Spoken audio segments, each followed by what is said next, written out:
The night air in La Puente, California, was heavy with tension. It was September of 1979, and the Los Angeles County Sheriff's Department had prepared for a dangerous assignment. Intelligence reports pointed to a modest home in a quiet neighborhood, suspected of being a hub for narcotics connected to the Mexican Mafia. Deputies moved in with caution, fully aware of the risks. Among them was Deputy Jack Williams, a man known for his calm presence and unwavering dedication to duty. As the team approached the residence, there was no warning, no chance for words to be exchanged. Gunfire erupted. A single bullet tore through the darkness, striking Deputy Williams. He collapsed instantly, fatally wounded before his colleagues could react. Chaos followed, officers diving for cover, shouts of "man down" piercing the night. The suspect, Jesse Gonzalez, had fired the shot. A Mexican Mafia member already steeped in violence, Gonzalez would later claim he didn't know the men outside were law enforcement. But investigators quickly found evidence suggesting otherwise. Whispers on the street said Gonzalez had made his intentions clear. He wanted to bag a cop. For gangs like the Mexican Mafia, killing a deputy wasn't just an act of defiance. It was a statement of power. The murder of Deputy Jack Williams sent shockwaves through Los Angeles County. It wasn't just the death of a deputy. It was a direct assault on law enforcement itself. For Gonzalez, it marked the crime that would define his life. For the Sheriff's Department, it was the loss of a brother in arms. And for the community, it was the start of a long and painful reckoning with the violent reach of the Mexican Mafia. To understand the killing of Deputy Jack Williams, one must first understand the world that shaped his killer. The Mexican Mafia, known on the streets as La M, was born in the late 1950s inside California's prison system. At first, it was a group of young Hispanic inmates seeking protection against rival gangs in the brutal environment of correctional facilities. But over time, that protection grew into power, and power quickly turned into domination. La M established itself with a code rooted in fear, loyalty, and blood. Members swore allegiance for life. Betrayal was punished with death. Their influence spread from prison yards to the neighborhoods of Los Angeles, especially in Mexican-American communities like La Puente. By the 1970s, the Mexican Mafia had become more than a prison gang. It was an organization with a grip on drug trafficking, extortion, and murder. Local street gangs often fell under their control, paying tribute in exchange for survival. And for recruits like Jesse Gonzalez, joining La M wasn't just about crime. It was about identity, belonging, and reputation. To rise in the ranks, members had to prove themselves. Violence wasn't just encouraged, it was demanded. Killing rivals, silencing witnesses, and attacking law enforcement all served as tests of loyalty. The more brutal the act, the stronger the reputation. In neighborhoods like La Puente, La M's presence was felt everywhere. Families lived under their shadow, caught between fear of retaliation and a desperate need for protection. The police, meanwhile, knew they were facing something bigger than just a street gang. They were staring down an organized crime syndicate, with a soldier's discipline and a killer's instinct. It was into this world that Jesse Gonzalez stepped, a world where respect was earned, not with words, but with blood. Jesse Gonzalez was a product of the streets of East Los Angeles, where poverty, drugs, and gangs created an environment with few safe paths forward. Like many young men of his generation, Gonzalez found himself drawn to the local street gangs that dominated his neighborhood. What started with petty thefts and neighborhood fights soon escalated into something far more dangerous. By his teenage years, Gonzalez was already making a name for himself as a man willing to use violence without hesitation. That reputation caught the attention of the Mexican Mafia. La M wasn't looking for followers. They were looking for soldiers. Gonzalez, restless and eager for recognition, fit their mold. Inside the gang's world, Gonzalez was introduced to a code of silence, loyalty, and brutality. The Mexican Mafia didn't just offer him protection. It gave him a sense of belonging and power he had never known. But that power came at a cost. Each act of violence drew him deeper into the organization, binding him to La M for life. By the late 1970s, Gonzalez was no longer just another gang member. He was part of an organization feared by rivals and respected, albeit reluctantly, by law enforcement. He had access to drugs, money, and weapons. But with that came paranoia. Gonzalez knew he was being watched. The sheriff's department had stepped up its war on organized gangs, and raids were becoming more frequent. For Gonzalez, the looming confrontation wasn't a question of if, but when. And in the twisted hierarchy of La M, there was no greater way to prove loyalty and courage than to strike at the very heart of authority, law enforcement itself. Gonzalez was primed for a moment that would cement his reputation forever. September 1979, La Puente, California. What looked like just another small house on a quiet street had become the focus of a sheriff's department investigation. Detectives had gathered enough intelligence to believe the property was being used as a base for drug distribution, drugs tied directly to the Mexican Mafia. And inside that home was Jesse Gonzalez. Deputy Jack Williams, a respected member of the Los Angeles County Sheriff's Department, was part of the team sent to execute the search warrant. Williams was known for his professionalism and steady temperament, the kind of deputy who didn't rattle easily. But even for seasoned lawmen, a raid tied to La M was no small task. Everyone understood the risk. As the deputies approached, Gonzalez was waiting. Whether it was instinct or premeditation has been debated for decades, but evidence suggests Gonzalez had already prepared himself for a confrontation. Armed with a firearm, he positioned himself near the door. When the team closed in, gunfire erupted. In an instant, Deputy Williams was struck, fatally wounded before he could even return fire. His fellow deputies scrambled for cover, shocked by the suddenness of the attack. Gonzalez would later insist he didn't know they were police, that he believed he was under attack by rivals. But the details told a different story. Officers wore jackets clearly marked with sheriff. Witnesses claimed Gonzalez had talked about wanting to bag a cop. For La M, killing a lawman was the ultimate act of defiance, a way to carve one's name into the gang's violent history. The raid had ended in tragedy. A deputy's life was lost, and a community was thrust into mourning. For Gonzalez, the act was irreversible, a single shot that would shape the rest of his life. The killing of Deputy Jack Williams sent immediate shockwaves across Los Angeles County. For the sheriff's department, the news was devastating. Williams wasn't just another deputy. He was a husband, a father, and a friend to many within the ranks.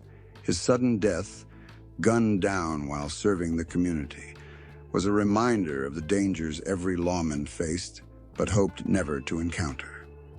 Within hours, the media descended on La Puente. Headlines captured the horror of what had taken place. A deputy ambushed during a narcotics raid. Television news ran somber footage of the crime scene. Flashing lights, crime tape, and the grim faces of deputies who had just lost one of their own. For the public, it was more than just another crime story. It was proof that the gang wars spilling out of the prisons had reached their very neighborhoods. At the sheriff's department, grief turned into resolve. Williams' colleagues spoke of his dedication, his steady character, and the countless lives he had touched in his years of service. His funeral became a solemn event attended by fellow law enforcement officers from across California. Rows of uniformed deputies stood at attention as his casket was carried, a symbol of the ultimate price paid in the line of duty. For the community of La Puente, the shooting underscored a reality that had been building for years. The Mexican Mafia wasn't just a prison gang. It had become a force that could strike at anyone. Neighbors, rivals, and even deputies sworn to uphold the law. Fear and anger spread quickly, fueling calls for tougher crackdowns on gang violence. But for Jack Williams' family, the loss was personal and immeasurable. Behind the headlines and the politics, they were left with an empty chair at the dinner table, a void that would never be filled.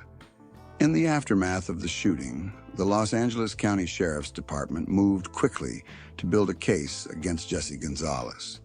The evidence left behind told a story that sharply contrasted with Gonzalez's claim of self-defense.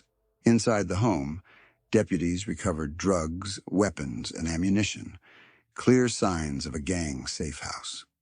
More importantly, investigators pieced together testimony from informants and witnesses who claimed Gonzalez had spoken openly about his intentions.